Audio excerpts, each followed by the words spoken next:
Movie की शुरुआत में हमारी मुलाकात एना नाम की एक नर्स से होती है जो हॉस्पिटल में अपनी लंबी ड्यूटी करने के बाद घर के लिए निकलती है। तब रेडियो पर कुछ इमरजेंसी न्यूज चल रही होती है, लेकिन एना उससे बंद करके गाने सुनने लगती है। रास्ते में उसे स्केटिंग करते हुए विवियन मिलती है जो कि उसके पड़ोसी की बच्ची होती है। घर जाने पर एना अपने हस्बैंड लुइस के पास आराम करने के लिए लेट जाती है। तब फिर से टीवी पर वो इमरजेंसी न्यूज टेलीकास्ट होती है, लेकिन इस बार भी एना लुइस के साथ बिजी होने के कारण उस न्यूज को मिस कर देती है और इसके बाद वो दोनों सो जाते हैं। नेक्स्ट मॉर्निंग जब लुइस जगता है तो वो अपने सामने विवियन को खड़ी देखता है जो कि खून से सनी हुई होती है। ये देखकर वो घबरा जाता है और एना को एम्बुलेंस बुलाने के लिए कहता है, लेकिन तभी अचानक से विवियन लुइस को काट लेती है। ये देखकर एना उसे दूर फेंकती है, लेकिन वो फिर से उस पर अटैक करने के लिए दौड़ती है, मगर इससे पहले एना दरवाजे को बंद कर देती है। इधर विवियन के काटने की वजह से लुइस बहुत ज्यादा घायल हो जाता है। एना उसका ब्लड रोकने की काफी कोशिश करती है, लेकिन ऐसा नहीं कर पाने की वजह से वो एम्बुलेंस को कॉल करती है, मगर कोई भी उसका कॉल रिसीव नहीं करता है। तभी अचानक से लुइस खड़ा हो जाता है और एना पर अटैक कर देता है, मगर एना किसी तरह खुद को बचाकर वॉशरूम में जाकर दरवाजा बंद कर देती है। लेकिन तभी अचानक से लुइस दरवाजे को तोड़कर अंदर आने लगता है, इसलिए एना वॉशरूम की विंडो से बाहर निकलकर भागते हुए अपनी गाड़ी में बैठ जाती है। लुइस उसकी गाड़ी पर बैठकर ग्लास को तोड़ने लगता है, लेकिन एना गाड़ी स्टार्ट करके वहाँ से निकल जाती है। एना देखती है कि वहाँ पर चारों ओर दंगे फसाद हो रहे हैं और लोग एक दूसरे को काट रहे हैं। एना रेडियो ऑन करती है तो उसमें न्यूज सुनाई जाती है कि ये सभी के लिए एक इमरजेंसी मैसेज है, इसलिए जो कोई भी इसको सुन रहा है वो अपने घर से बाहर नहीं निकले और अपने घर के सभी दरवाजों को पूरी तरह से बंद कर दे। शहर में सड़कों पर चारों ओर गाड़ियों के एक्सीडेंट होने लगते हैं और लोग एक दूसरे को काट रहे थे। एना धीरे धीरे ये सब देखते हुए चल रही होती है कि तभी एक आदमी उसके पास आकर उसकी गाड़ी छीनने लगता है, लेकिन एना गाड़ी की स्पीड बढ़ाती है जिससे उसकी गाड़ी क्रैश हो जाती है। इसके बाद हम यूएस प्रेसिडेंट को मीडिया कवरेज करते हुए देखते हैं, जिसमें वो बताते हैं कि ये एक तरह का वायरस है जो लोगों के दिमाग पर असर कर उन्हें भड़काऊ बनाता है। अभी तक हमें इसकी कोई जानकारी नहीं है कि ये वायरस आगे कैसे फैलता है, इसलिए आप सबको सलाह दी जाती है कि अपने घरों से बाहर नहीं निकले। इसके बाद हम एना को देखते हैं जिसको होश आता है तो वो अपनी गाड़ी से बाहर निकलती है, लेकिन तभी कोई उस पर गन तान देता है और वो एक पुलिस ऑफिसर कैनेथ होता है। एना उसके साथ हो जाती है और वो दोनों चलते हुए एक ब्रिज के नीचे पहुंचते हैं। तभी कोई उन पर गोलियां चलाने लगता है और वो उनके सामने ही खड़े कुछ लोग होते हैं, लेकिन जब उन्हें पता चलता है कि वो भी जिंदा इंसान है तो वो अपनी गन नीचे कर देते हैं। इसके बाद कैनेथ आगे जाने लगता है, लेकिन उनमें से माइकल नाम का आदमी उससे कहता है कि हम लोग उसी दिशा से आ रहे हैं, वहाँ पर पहले से ही माहौल खराब है, इसलिए तुम्हें वहाँ पर नहीं जाना चाहिए। ये कहकर वो तीनों मॉल की ओर निकल जाते हैं, इसलिए कैनेथ और एना भी उनके पीछे चले जाते हैं। अब वो सभी दरवाजे तोड़कर मॉल के अंदर जाते हैं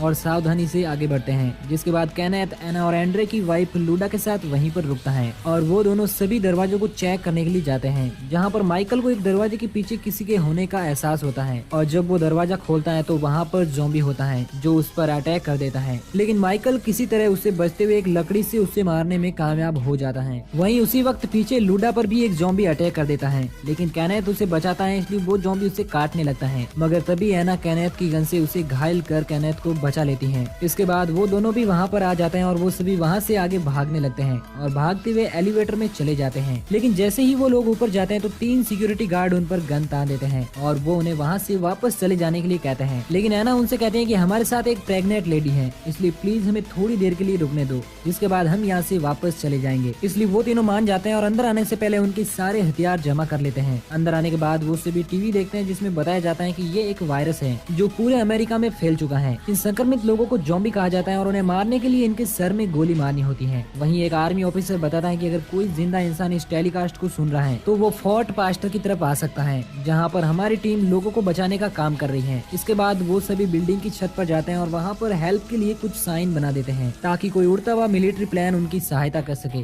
उसी वक्त नीचे ज़ॉम्बियों की भीड़ पर कोई गोलियां चलाने लगता है और जब वो बाइनोकुलर्स की मदद से देखते हैं तो उन्हें सामने की गन शॉप पर एक आदमी खड़ा दिखाई देता है जो बताता है कि मैं यहाँ पर अकेला हूँ और मेरा नाम एंडी है। उसी वक्त वहाँ पर एक मिलिट्री हॉस्पिटल आता है। वो लोग उसे संकेत देने की काफी कोशिश करते हैं, लेकिन वो हेलीकॉप्टर बिना रुके ही वहाँ से आगे निकल जाता है। ये देखकर वो सभी काफी निराश होते हैं। रात को गार्ड सीजे उन सभी को एक अलग अपार्टमेंट में लॉक कर देता है ताकि वो कोई सामान चोरी ना कर पाए। नेक्स्ट मॉर्निंग मॉल के पास एक ट्रक आता है जिसके पीछे बहुत सारे ज़ॉम्बीज पड़े हुए थे। एना सीजे को उस ट्रक में सवार लोगों को मॉल में लाने के लिए कहती है, लेकिन सीजे ऐसा करने से मना कर देता है क्योंकि उसे डर है कि वो लोग इन्फेक्टेड हैं। दरअसल सीजे थोड़ा सा खड़ूस टाइप का आदमी होता है, इसलिए वो उन सब पर गन तान देता है, लेकिन तभी वो सब मिलकर सीजे और बार्ट को पकड़ लेते हैं और उन सभी ट्रक में सवार लोगों को बचाने के लिए माइकल और एंड्रे बाहर जाते हैं और उन सभी को सुरक्षित अंदर ले आते हैं। उस ट्रक में 8 लोग होते हैं जिनका नाम नॉर्मा, स्टीव, टक्कर, मोनिका, ग्लेन, फ्रैंक और उसकी बेटी निकोल होती है। उन लोगों में से एक लेडी बुरी तरह से घायल होती है और साथ ही ही फ्रैंक को भी उन ज़ॉम्बीज ने काटा था। इसलिए एना उन दोनों का इलाज करने की कोशिश करती है, मगर अभी तक उन्हें इस बात का ज्ञान नहीं होता है कि ये वायरस ज़ॉम्बीज के काटने की वजह से आगे फैलता है। और तभी वो घायल लेडी ज़ॉम्बी बनकर उन पर अटैक कर देती है, लेकिन एना किसी तरह उसे मारने में कामयाब हो जाती है। ये देखकर माइकल फ्रैंक को मारने को डिसाइड करता है, क्योंकि उसे भी ज़ॉम्बीज द्वारा काटा गया था। लेकिन जब वो उसकी मासूम बेटी को देखता है तो ऐसा नहीं कर पाता है। इसलिए फ्रैंक को एक अलग रूम में ले जाया जाता है, जहाँ पर ज़ॉम्बी बनने पर उसे कैनेथ मार देता है। अब इसके बाद वो सभी कई दिन तक मॉल में मस्ती करते हुए वहीं पर रुकते हैं और एक दूसरे के अच्छे दोस्त बन जाते हैं। लेकिन इतने दिनों में किसी को भी लूडा वहाँ पर दिखाई नहीं देती है। तब हमें पता चलता है कि लूडा भी वायरस से इन्फेक्टेड हो चुकी थी और वो अपने बच्चे को जन्म देने वाली है। इसलिए एंड्रे ने उसे एक कमरे में बांध कर रखा था। इधर बाकी लोग डिनर कर रहे थे, तभी अचानक से लाइट्स ऑफ हो जाती हैं। इसलिए कैनेथ, सीजे, माइकल और बार्ट बेसमेंट में जनरेटर चालू करने के लिए जाते हैं। तब उन्हें वहाँ पर एक डॉग मिलता है। उसी वक्त उन सब पर कुछ ज़ॉम्बी अटैक कर देते हैं, इसलिए वो सभी अपनी जान बचाकर वहाँ से वापस भागते हैं। लेकिन बार्ट वहीं पर उन ज़ॉम्बियों का शिकार बन जाता है। वो तीनों किसी तरह ज़ॉम्बियों से लड़ते हुए सुरक्षित वापस लौट जाते हैं। दूसरी ओर हम देखते हैं कि लूडा पूरी तरह से ज़ॉम्बी बन जाती है और अब वो काफी ज्यादा भड़काऊ बन गई है। उसी वक्त नॉर्मा वहाँ पर आ जाती है और वो लूडा को देखकर काफी ज्यादा डर जाती है और उसे शूट कर देती है। ये देखकर एंड्रे नॉर्मा को शूट कर देता है और इस तरह वो दोनों आपस में गोलियां चलाकर मारे जाते हैं। फायरिंग की आवाज सुनकर बाकी सभी लोग वहाँ पर आते हैं तो वो देखते हैं कि लूडा ने एक ज़ॉम्बी बच्चे को जन्म दिया है, इसलिए वो सभी तुरंत उसे मार देते हैं। इसके बाद वो सभी इस जगह को छोड़ने का डिसाइड करते हैं और स्टीव की बोट से मिशिगन आइलैंड पर जाने का फैसला करते हैं। सबसे पहले उन्हें यहाँ से निकलना होगा और इसके लिए वो मॉल की बसों को मॉडिफाई करके तैयार करते हैं। लेकिन तभी उन्हें पता चलता है कि गन रिपेयर एंडी भूखे मारे तड़प रहा है, इसलिए वो सभी अपने डॉगी की मदद से उसके लिए खाना भेजते हैं। डॉगी वहाँ पर आसानी से पहुँच जाता है, लेकिन जब एंडी उसे अंदर बुलाता है तो कुछ ज़ॉम्बी भी विंडो से अंदर घुस जाते हैं। तभी निकोल ट्रक लेकर अपने डॉगी को बचाने के लिए गन शॉप के पास चली जाती है और रेडियो से उन सभी को बताते हैं कि मैंने डॉगी को ढूंढ लिया है। लेकिन तभी कैनेथ देखता है कि छत पर खड़ा एंडी ज़ॉम्बी बनने लगा है, इसलिए वो निकोल को जल्दी से वहाँ से बाहर निकलने के लिए कहते हैं, लेकिन वो बाहर नहीं निकल पाती है। इसलिए माइकल, कैनेथ, सीजे और टकर सीवर लाइन से गन शॉप तक जाते हैं और किसी तरह से उसके अंदर घुसने में कामयाब हो जाते हैं,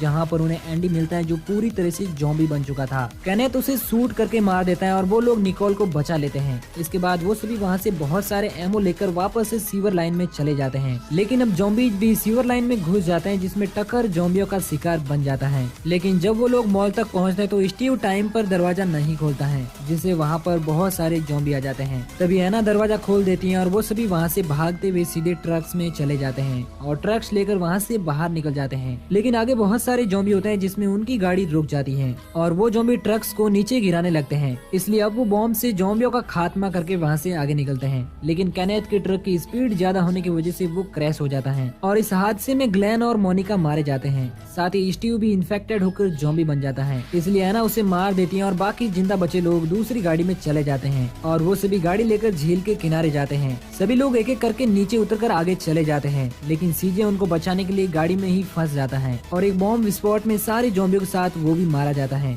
बाकी लोग बोट लेकर वहाँ से निकलने की तैयारी करते हैं, लेकिन तब माइकल सभी को बताता है कि मैं भी इन्फेक्टेड हो चुका हूँ, इसलिए मैं तुम्हारे साथ नहीं चल सकता। ये देखकर एना बहुत ज्यादा दुखी हो जाती है, क्योंकि वो उससे प्यार करने लगी थी। बाकी जिंदा बचे लोग बोट लेकर आइलैंड की ओर निकल जाते हैं, जहाँ पर कुछ देर बाद उनकी बोट आर्मी को मिलती है और उनके कैमरा रिकॉर्डिंग से पता चलता है कि वो लोग भी आइलैंड पर ज़ॉम्बियों का शिकार बन गए थे और बिना किसी सर्वाइवर के साथ ये मूवी यहीं पर एंड हो जाती है। तो दोस्तों, कैसी लगी आपको ये कहानी हमें कमेंट करके जरूर बताना। बाकी मैं मिलूंगा आपसे किसी नई दिन नई कहानी के साथ। तब तक के लिए आप हमारे चैनल को सब्सक्राइब कर दें और वीडियो को लाइक कर दें।